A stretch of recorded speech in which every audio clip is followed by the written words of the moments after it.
Bible ಹೇಳ್ತದೆ ಗದರಿಸುವಂಥದ್ದು ಬಹಳ ಮುಖ್ಯ ಅಂತೇಳಿ.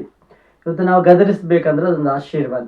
ದೇವ್ರು ಗದರಿಸಿದ್ರೆ ಆಶೀರ್ವಾದ, ದೇವ್ರ ಸೇವಕರು ಗದರಿಸಿದ್ರೆ ಆಶೀರ್ವಾದ.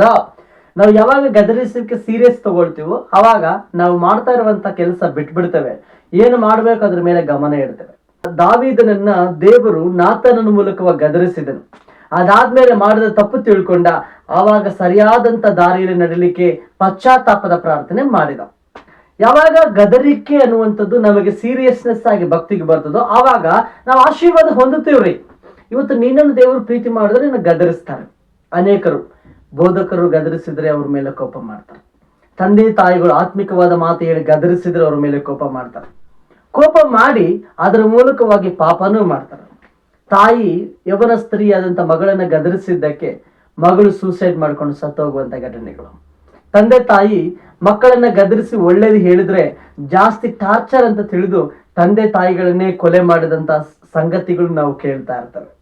ಎಂತೆಂಥ ಪರಿಸ್ಥಿತಿಗಳು. ಆತ್ಮಿಕವಾಗಿ ಖಂಡನೆ ಮಾಡುವಾಗ ಆಶೀರ್ವಾದ. ಇವತ್ತು ಯವನಸ್ಥರಿಗೆ ಅದು ಬೇಕಾಗಿಲ್ಲ, ಯಾಕೆಂದ್ರೆ ಅವರ ಆಲೋಚನೆ ಬೇರೆ. ನಿನ್ನ ಯೋಚನೆ ದೇವರದಾಗಿದ್ರೆ ನಿನಗೆ ಆಶೀರ್ವಾದ.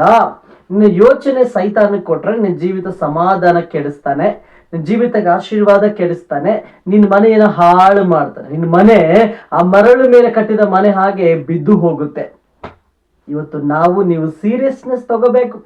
ಯಾಕೆ ಹೇಳಿದನ ಪೌಲನು ತಿಮೋತಿಯನಿಗೆ ಯವನಸ್ಥನಾಗಿದ್ದಾಗ, ನೀನು ಖಂಡಿಸು, ಗದರಿಸು, ಎಚ್ಚರಿಸು ಅಂತ ಹೇಳಿ. Where there is seriousness there is blessing for your faith. ನಂಬಿಕೆಗೆ ಆಶೀರ್ವಾದ. ಭಕ್ತಿಯಲ್ಲಿ ಸೀರಿಯಸ್ ಇದ್ರೆ